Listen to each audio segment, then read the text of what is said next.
Bonjour, la correction est-elle déjà terminée? C'est ce que nous allons voir dans l'analyse du jour. Mais avant de commencer, n'oubliez pas de vous abonner, de mettre un petit pouce bleu et de laisser un commentaire. Alors, sans perdre de temps, on va se diriger vers la cryptomap du jour, qui est relativement verte. Le Bitcoin rebondit, l'ensemble ou pratiquement l'ensemble des altcoins le suivent, mais bien entendu avec des rendements plus intéressants. Le Bitcoin y rebondit peut-être de 2%, 1 ou 2%. Il y a des altcoins qui rebondissent de 19, 11, 16, 21, AGX encore 22 et GRT toujours très bullish, plus 19%. Le dollar, aucun changement. Il stagne, il consolide toujours en dessous de sa première résistance suite à son rebond, les 0,236. Donc, soit c'est une, par exemple, A, B, et après on va faire une C pour aller, pourquoi pas, rechercher plus haut, ou soit on a déjà trouvé tout simplement le top du rebond et on va descendre plus bas. Voilà, quoi qu'il en soit, tant qu'on ne dépasse pas ces niveaux, ça reste bearish sur le dollar et donc bullish sur les cryptos pour le moyen long terme. Le Bitcoin, alors le Bitcoin, hier on s'interrogeait si on avait trouvé un bottom ici, suite au plus bas qu'on a fait après ce niveau-là, puisqu'on était dans un décompte héliotisme en 5 vagues, et il nous fallait une divergence sur la dernière vague, chose qu'on avait. Alors bien entendu, on aurait pu descendre plus bas pour aller chercher notamment les 0,382, parce que si on place un Fibo ici, on avait nos 0,236. Alors, je vais replacer le Fibo quand même pour vérifier. Hop. Ouais, Fibo sont à peu près bien placés. Donc, ils étaient matérialisés par 0,236 et 0,382. Donc, pour l'instant, du moins, on n'est pas encore allé chercher, alors pratiquement à quelques dollars près, mais on n'a pas touché pile poil les 0,382. C'est pour ça que je vous dis, attention, on n'est pas forcé d'aller pile poil toucher les niveaux. Il y a d'autres altcoins, notamment, on va jeter un petit tour, voir l'Ethereum. Hop, donc on avait vu hier l'Ethereum lui est parti rechercher ses 0,382, même ouais, il a fait une petite excursion en dessous, il est venu chercher une fois, deux fois, trois fois, petite excursion, hop, on repasse au-dessus. Voilà, donc déjà ici c'était un très bon niveau d'achat pour l'Ethereum à 1500 $ tout rond, puisque du coup petit fake out, on reprend un niveau de résistance, on revient faire un pullback encore une fois ici et on part à la hausse et on vient casser ce niveau important. Donc le Bitcoin n'est pas allé chercher ses 0,382, mais c'est pas le cas pour. Il y a des altcoins qui sont venus chercher leur 0,382, il y en a même qui sont venus chercher leur 0,5. C'est pour ça que souvent, il faut aller voir un petit peu à côté ce qui se passe et se dire bon, peut-être que le Bitcoin n'ira pas chercher ses 0,382. Alors, on va revenir sur le Bitcoin. Donc, maintenant, qu'est-ce qui se passe? Deux choses. Si, admettons, on a trouvé la fin de la correction ici. Alors, soit vous êtes un peu comme moi, vous êtes agressif, vous avez acheté sur ces niveaux-là, soit maintenant, il faut attendre les confirmations. C'est-à-dire, je vous le répète depuis plusieurs jours, une première confirmation, déjà, c'est de repasser au-dessus de la moyenne mobile qui est en bleu ici. Hop, on va clean le graphique, voilà. C'est tout simplement la MA200 4 heures. La moyenne la plus importante en 4 heures, sera une belle confirmation. Vous voyez qu'on l'a cassé ici, ensuite à la résistance, résistance. Et là, encore une fois, on est en train de tester cette fameuse moyenne mobile. Donc, c'est première confirmation haussière. Deuxième confirmation, et là, je ne parle pas de niveau indicateur, hein, je parle juste sur le graphique, c'est repasser au-dessus de la trendline baissière. La trendline baissière, n'oubliez pas que c'est la trendline baissière weekly. Alors, repasser au-dessus en court terme, ça ne suffit pas, mais si vous voulez jouer avec les petits time frames, eh bien, ça peut quand même vous être utile. Surtout que, vous pouvez le voir, qu'elle est pratiquement confondue avec la moyenne mobile 200. Donc, niveau important, les 21 200 $. Ensuite, il ne faut pas oublier que juste au-dessus, donc un peu plus haut, hein, 22 388, 22 400, arrondissons, on a le bas de l'ancien canal, cumulé avec les 0,236, donc il ne faut pas oublier ce niveau. Et pour finir, on a une petite trendline ici, baissière, court terme. Donc ouais, si le Bitcoin prend son temps, il cassera en premier la MA200 et la trendline weekly, mais soyez prudent, mieux vaut attendre qu'on casse ce niveau, donc les 22 400, puisqu'on aura le gros niveau de résistance ici, cumulé à la petite trendline baissière. Donc finalement, on sera en dessous de tout ce gros amas de résistance, hein, vous voyez, c'est plutôt une petite zone comme ça, voilà, grosse zone de résistance, composée de au moins 4 résistances. Une fois qu'on passe ça, eh bien, c'est là que, si vous n'avez pas été agressif, c'est plutôt là qu'il faut faire les achats. Parce que là, acheter sous 1, 2, 3, 4 résistances, c'est pas forcément, la meilleure chose à faire. Alors, hop, alors ça, c'est, un peu ce que tout le monde parle, dans les vidéos, hier, aujourd'hui, ce matin, et cetera. C'est là un peu l'inflation, et cetera. Théoriquement, on attendait 6,2. Le mois d'avant, c'était 6,5. Donc, en fait, les analyses, qu'est-ce qu'ils disaient? Tout simplement que si on était supérieur à 6,2, c'était bearish. On a eu 6,4. Et si on était supérieur à 6,5, ça veut dire que si l'inflation reprenait de la hausse, au lieu de baisser de ce qu'elle fait depuis plusieurs mois, vous voyez, ça baisse depuis plusieurs mois, hop, merde, depuis plusieurs mois, ça baisse, ça baisse, ça baisse, et bien là, c'était très bearish. Et si par contre, c'était 6,2 ou moins, et ben, c'était plutôt bullish. 6,2 neutre et en dessous de 6,2 bullish. Voilà. Donc là, 6,4, théoriquement, c'était un scénario bearish. Et voilà, scénario bearish. Bon, c'est pour ça que moi, je préfère en général prendre en compte plus les graphiques que les news et toutes ces choses qui vont avec.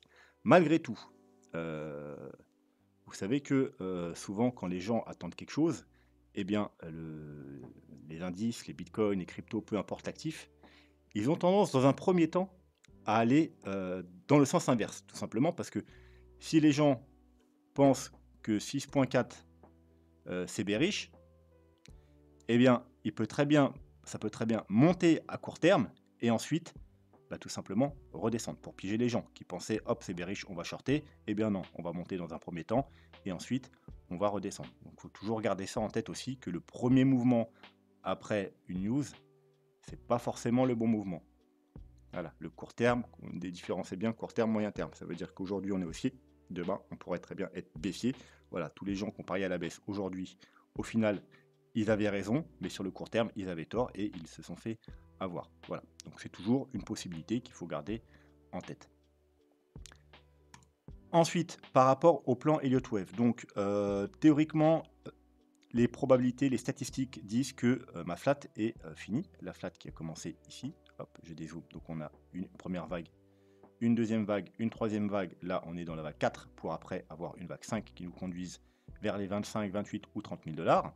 La vague 4, moi, je l'ai décomptée en flat. Donc la ABC, vous voyez, elle est en orange là. Je vais les descendre un peu pour que ce soit plus visible. Vous voyez, elle est en orange. A, B, C. Donc une flat, c'est 3 mouvements baissiers, 3 mouvements haussiers, 5 mouvements baissiers. Hier, on avait décompté qu'on était dans le 5e mouvement et qu'on attendait du coup bientôt un bottom, que ce soit ces niveaux-là ou un peu plus bas pour aller rechercher les 0,382, voire un peu plus bas pour faire une petite mèche, mais globalement, pas aller beaucoup plus bas que ces niveaux-là. Donc, théoriquement, on avait également la validation du RSI, la vague 1, 2, 3, 4, 5, avec une divergence, une belle divergence. Vous voyez que là, on fait un plus bas et que là, on fait un plus haut sur le RSI, donc belle divergence, qui est maintenant validée puisqu'on a cassé la base de la divergence. Donc, pour ma part, il y a de fortes probabilités que la flat soit finie. Alors, est-ce qu'il est possible que la flat ne soit pas finie? Oui, il reste toujours une possibilité. Vous voyez que le bas de la 1, il est là. Donc, tant qu'on n'a pas recassé le bas de la 1, on pourrait toujours être dans une 4 plus complexe. Vous voyez, tant que la 4, elle peut aller jusqu'ici. Donc, on pourrait très bien être dans une 4 plus complexe. Donc, s'arrêter là où on s'est arrêté, par exemple. Là, mettons que là, voilà, en suivant l'idée qu'aujourd'hui c'est bullish et demain avec la Fed c'est bearish, et bien voilà, on pourrait avoir en fait c'est soit notre haut de la 4 qu'on aurait fait en ABC tout simplement, et ensuite reprendre la baisse pour aller chercher les 0,382, voire légèrement plus bas, et voir pourquoi pas sur les 0,5, c'est toujours possible, même si c'est pas privilégié normalement. Mais encore une fois, c'est pas forcément le scénario que je privilégie. Parce que ça nous ferait une 4 assez longue et une vague C de flat également, elle est déjà assez longue comme ça. Donc je donne quand même un peu plus de fiabilité à ce scénario, même si il ne faut pas exclure que, effectivement, tant qu'on n'a pas recassé ces niveaux-là, donc les 22 600, on peut toujours être dans la vague 4. Et surtout, voilà, on peut se prendre également ce gros niveau de résistance.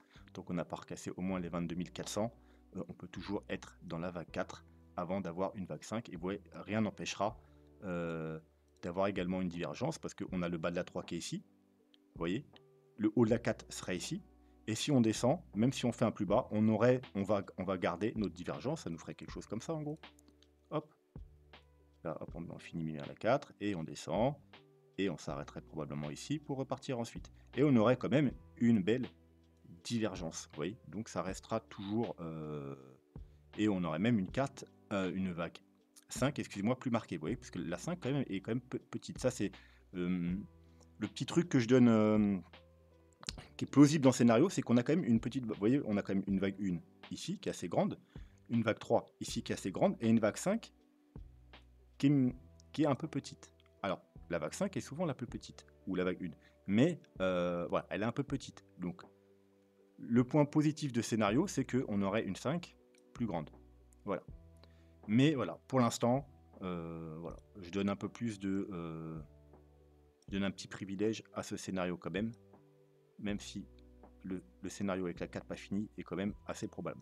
Maintenant, il ne faut pas oublier que moi, mon plan, c'est la flat, donc la ABC, je vais l'enlever, hein, vous savez, quoi qu'il en est. En plus, comme je vous ai montré hier, ça ressemble énormément à cette flat-là, qu'on a sur un plus gros time frame, c'est la correction, le bear market du Bitcoin, hein, vous voyez, ABC, 1, 1, 2, enfin 1, 2, 3, 1, 2, 3, 1, 2, 3, 4, 5. Vous voyez, ça ressemble énormément avec une grande vague C.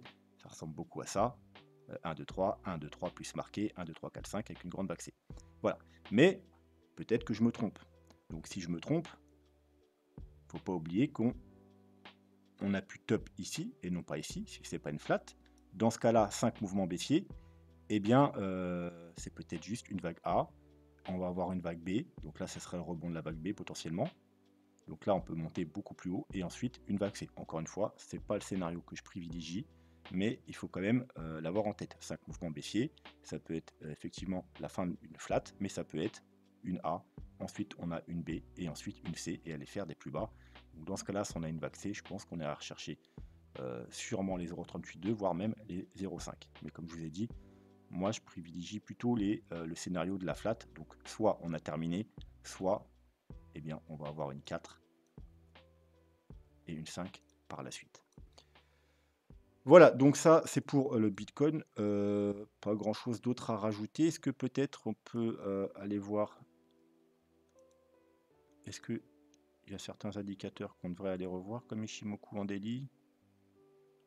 Voilà, bon, Ishimoku daily. Encore une fois, prudence, hein, je vous ai parlé de toutes les résistances qu'on a juste au-dessus de nos têtes. Et bien en plus, on a la Kijun et la Tenkan Ishimoku. Donc vous voyez, encore une fois, 22 000, tout à l'heure on avait dit 22 200 et 22 400 $. Là, c'est 22 500. Tant qu'on ne repasse pas au-dessus des 22 500, on n'est pas bullish sur l'Ishimoku daily. Tout simplement parce que pour être bullish, il faut à minima être au-dessus de la Kijun. Au-dessus de la Tenkan, c'est un premier signal. Au-dessus de la Kijun, c'est une confirmation. Et l'ultime confirmation, c'est la lagging span. Mais la lagging span est déjà au-dessus au cours du prix. Donc si on ne rechute pas là, bah sûrement, et qu'on recasse ces deux-là, on aura déjà la confirmation de la lagging span. Donc voilà, on a les deux qui sont pratiquement confondus, hein, à 100 $ près.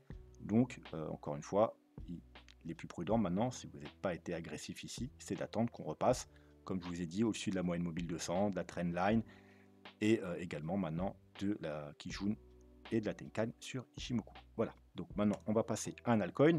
Donc n'hésitez pas à me demander vos altcoins en commentaire, j'essaierai d'en faire 2 par jour. La semaine dernière, je crois qu'on a fait Link, GLD, Matic, Doge et je sais plus trop quoi. Cette semaine, aujourd'hui, excusez-moi, on va faire Theta et GRT parce que c'est tout simplement les deux altcoins qui m'ont été le plus demandés depuis vendredi. Voilà, donc Theta. Theta, assez intéressant. Alors, Theta a eu une ascension vertigineuse, hein, je ne sais plus combien de pourcentage il avait pris, mais c'était de l'ordre de 30 ou 40 000%. Voilà, 41 000% lors du dernier bull run. D'ailleurs, moi je l'avais revendu quelques mois avant, parce que je m'étais débarrassé de toutes mes altcoins à un moment donné pour faire le propre et pour repartir à vide, enfin même plusieurs mois avant, peut-être un an avant, ou je ne sais plus, 6 mois avant. Et voilà, quand j'ai vu ça, j'étais un peu bien dégoûté. Même ici déjà, hein, mais du coup, je ne l'ai pas racheté parce que j'achète pas de la FOMO. J'achète pas un coin qui a fait ça. Donc je l'ai pas racheté, même s'il y avait encore par la suite un potentiel de hausse assez important. On ne pouvait pas en être sûr ici que ça allait prendre une telle ampleur. Donc voilà, je m'en étais débarrassé là et j'ai pas racheté. Et du coup, voilà, j'ai pas profité du tout de Theta. Alors c'est pas grave, hein, j'ai profité de plein d'autres altcoins, mais en tout cas, Theta n'en faisait pas partie. Donc, peut-être que je vais prendre là une petite revanche parce que je cherchais un troisième altcoin à acheter. Alors vous savez que moi j'ai déjà du l'Ethereum, du BNB et du Solana et du Doge. Et que là je cherche trois nouveaux altcoins à acheter. Je pense que je vais prendre du Link et du EGLD. J'en cherchais un troisième. Et donc ce sera peut-être Theta. Theta, pourquoi? Parce que imaginons. Alors déjà le projet, j'ai un peu suivi le projet Theta. Oui, j'en avais il y avait longtemps et j'en ai revendu, mais je me suis quand même continué à m'intéresser au projet. Donc c'est un projet que moi je trouve intéressant. Et moi, quand j'achète un altcoin, je vise en fait le dernier top. Voilà. Alors, comme vous le savez, tous les altcoins ne vont pas aller au prochain bull run, forcément récupérer leur dernier top. Alors, normalement, on est censé aller plus haut, hein, faire à chaque fois des plus hauts, mais seuls les projets intéressants vont aller au niveau de leur dernier top ou plus haut. Il y en a, ils vont jamais récupérer leur sommet, comme lors du précédent bear market. Il y a des altcoins qui, en 2018, ont fait un top et lors du bull run en 2021, n'ont pas réussi à atteindre les niveaux qu'ils avaient atteints.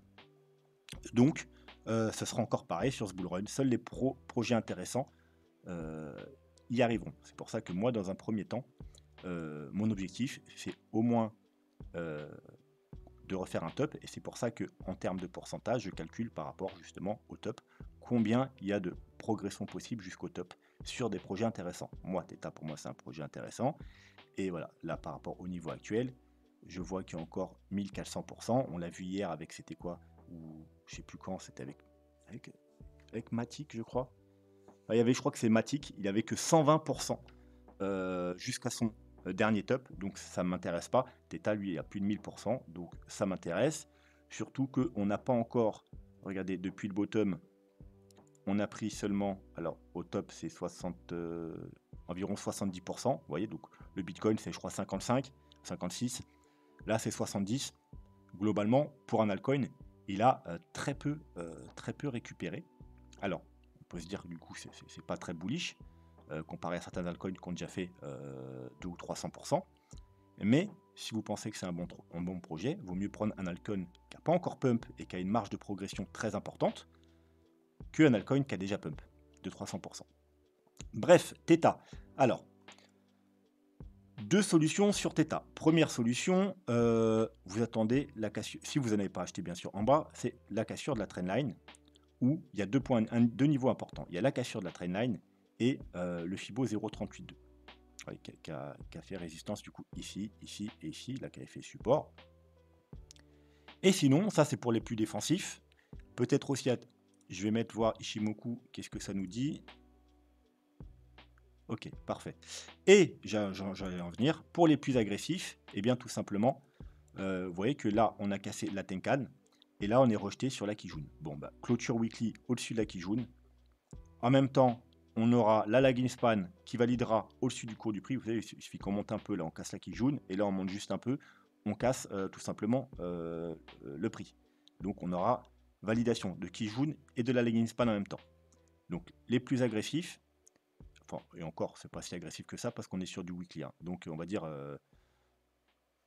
les semi-agressifs, voilà, c'est ici qu'on l'achètera en cas de clôture weekly, ici, et avec la validation de la lagging span. Également, au passage, on aura, alors là, j'ai enlevé le Ishimoku, on aura validé ce support. Parce que vous voyez que là, on a un support, on finit par le casser, qui devient résistance. Et là, depuis, on l'a retesté, depuis 3 semaines, on reteste ce support. Donc, tant qu'on tient ce support, il n'y a pas de problème. On a également une petite trendline court terme, vous voyez, 1 point, 2 points, 3 points, 4 points. Tant qu'on tient cette trendline, tout va bien. Donc, grosso modo, tant qu'on tient ce petit niveau-là, voilà, tout va bien. Si on repasse en dessous, effectivement, ça commencera à devenir plutôt bearish. Donc les plus agressifs, on est sur support, on est sur un presque pratiquement double support, on est sur un bon niveau d'achat, mais attendez quand même peut-être la validation, la petite clôture, au-dessus comme je vous ai dit, en weekly, de la Tenkan et de la Kijun. Voilà, les plus défensifs, vous attendez, la cassure de la trendline, voire des 0,38,2. Mais moi, si je dois en acheter, je pense que je vais acheter, ces niveaux-là, une fois que j'aurai la confirmation sur le Bitcoin et cetera, ou peut-être, que je verrai que j'aurai une petite bougie verte ici en clôture, mais moi j'achèterai, je pense, sur ces niveaux-là. Et dans ce cas-là, je mettrai tout simplement un stop sous les plus bas qu'on a fait ici. Voilà, donc Theta, c'est ça, très intéressant. À ces niveaux-là, intéressant, sinon un peu plus haut. Mais globalement, voilà, on est encore très bas. Comme je vous ai dit, moi, tout ce qui est encore en dessous des 0,38,2 en logarithmique, c'est intéressant. Là, on est venu chercher les 0,5. Hein. En termes de correction, on a fait une correction très forte. On a fait du 95%. Donc, il est à mi-chemin là entre la 38,2 et la 0,5. On a un niveau intéressant d'achat, surtout si on a les validations de clôture. Donc, Theta, très intéressant pour moi. GRT, beaucoup moins intéressant pour moi. Alors là, on va commencer avec Ishimoku. Alors, c'est bullish. On a, alors théoriquement, on devrait attendre la fin de la semaine, mais à la fin de la semaine, si on ne passe pas en dessous des 14 centimes, là on a 17 centimes, eh bien, on aura la validation de la cassure de la Kijun et de la Tenkan. On aura également la validation par la lagging span qui se trouve au-dessus au cours du prix, donc on sera bullish. Donc comme vous voyez, les gens en général ils n'attendent pas les validations. Ici, voilà, on a eu une semaine, dès qu'on est passé au-dessus de la Kijun et la Tenkan et qu'on est passé au-dessus du cours du prix, ça s'est excité et boum, on a eu une grosse hausse. On est venu chercher quoi? Le bas du nuage, aux 21 centimes. Et gros rejet, voilà, pour punir ceux qui sont pressés. Et on est venu retester, vous voyez, on va passer en daily, enfin on ne pourra pas le voir en daily, mais on est voilà, les 14 centimes, hop, on est venu retester les 14 centimes. Donc on est venu retester la Kijun. Donc d'ailleurs c'était, pour ceux qui voulaient du GRT, un très bon niveau d'achat court terme, tout simplement parce qu'on est sur la Kijun. Et du coup, comment dire, un petit stop loss un peu en dessous, la Kijun, et tout va très bien. Ou alors, stop loss mental, si on commence à clôturer en dessous de la Kijun, eh bien, on sort. Quoi qu'il en soit, faut faire attention. Alors maintenant, on va s'enlever Ishimoku, parce qu'on est sur un niveau important. Vous voyez que, alors lui, il a été très très bas en termes de Fibonacci. Il n'a pas été au 0,5 ou 0,688 comme la plupart des altcoins. Il est parti rechercher les 0,858. Donc en termes de pourcentage, je pense que c'est bien supérieur aux 90%, 95%, c'est 98%. Mais, il a pump beaucoup. Alors, comme vous savez, il est encore en dessous de ses 0,382 et de ses 0,5, mais il a quand même fait un gros pump. Vous voyez, comparé aux 50% du Bitcoin ou aux 70% de Theta, lui, jusqu'à son top, il a fait 347%, et là, on est encore à 230%. Et moi, j'aime pas trop acheter les coins quand ça pump. Moi, c'est soit j'achète en bas, ou soit j'attends une grosse correction. Et là, certes, on a eu une petite correction, mais c'est pas suffisant pour moi. Donc, si je devais acheter, moi, dans l'heure actuelle, je ne vais pas acheter des RGRT. Mais si, dans les semaines qui viennent, je devais acheter du GRT, ben vous savez que comme le Bitcoin, on a fait une vague 1, une vague 2, on va se les dessiner. On a fait une vague 1, une vague 2. Alors d'ailleurs, il faut que je vérifie. 3, 4, 5. Alors, excusez-moi. Est-ce qu'on n'a pas fait de plus bas? Non, on n'a pas fait de plus bas. Donc effectivement, c'est une vague 1 et une vague 2. Hop. Peut-être le mettre notre couleur pour que ça se voit un peu plus. Voilà. On a fait une vague 1, vague 2, vague 3, vague 4, vague 5. Vous voyez d'ailleurs la vague 4 qui est vraiment très peu marquée, tout simplement parce que il a commencé à corriger après le Bitcoin. Le Bitcoin a commencé peut-être vers le 2 février, lui le 6. Donc du coup, en weekly, c'est très peu marqué. Il faut descendre. Voilà, il faut descendre en daily pour vraiment voir notre vague 4.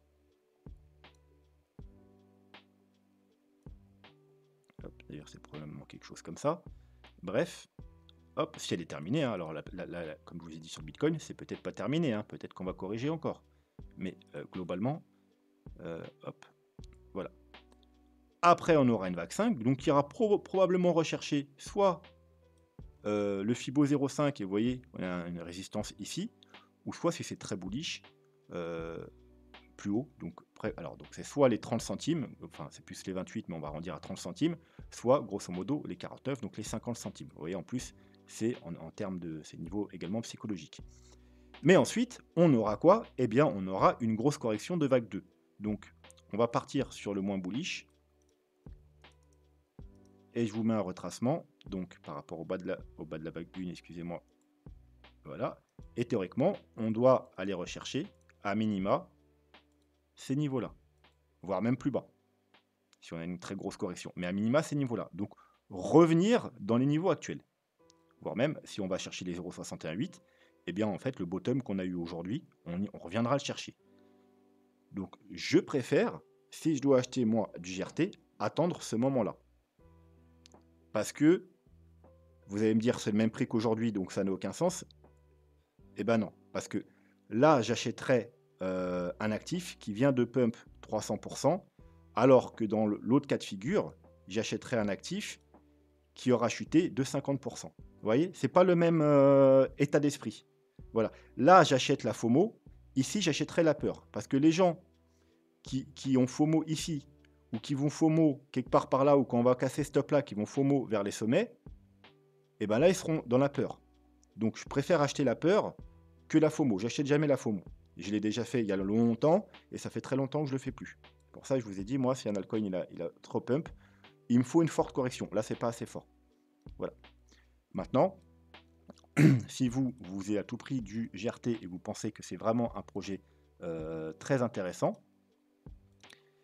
eh bien, clôture au-dessus de ce niveau. Alors, mieux c'est de se passer quand même en weekly. Voilà.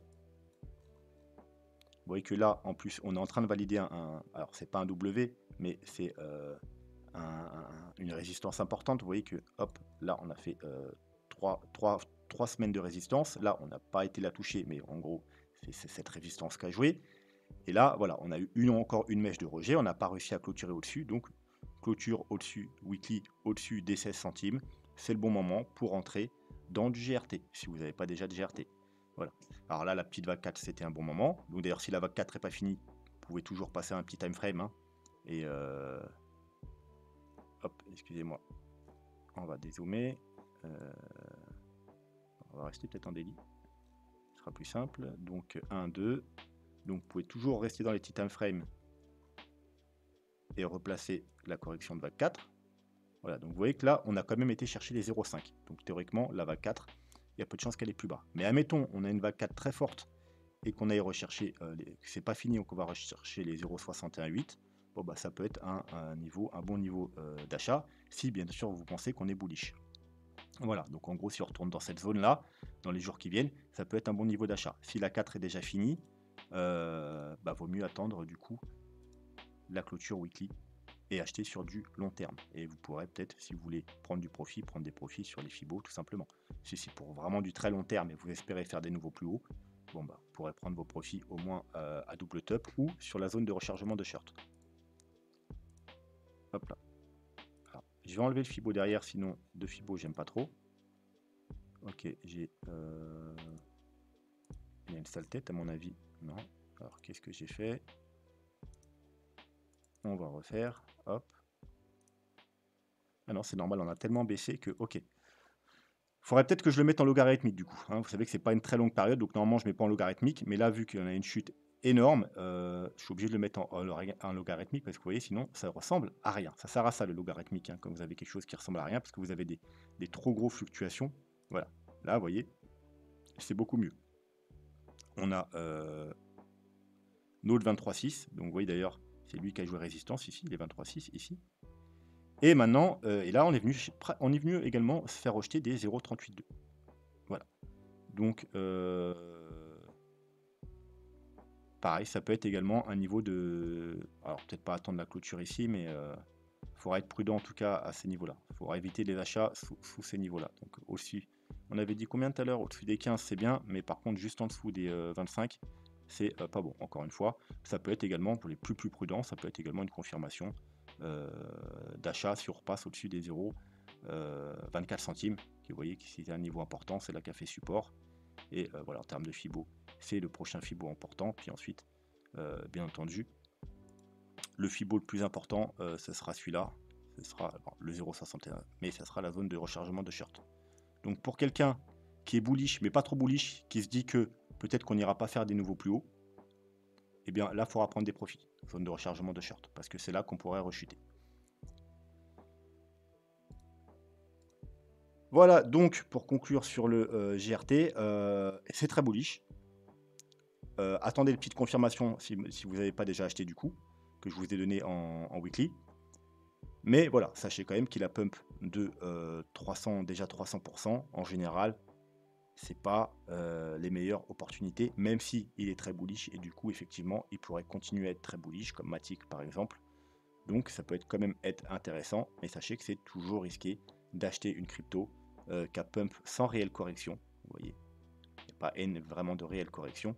Donc, moi, si je devais acheter du GRT, mais c'est juste ça, c'est juste moi, j'attendrais la construction des 5 vagues et ensuite une grosse correction. Et s'il n'y a pas de grosse correction, admettons la vague 2 de corrective, elle est petite, et ben j'en achèterai pas tout simplement, j'achèterai un autre altcoin.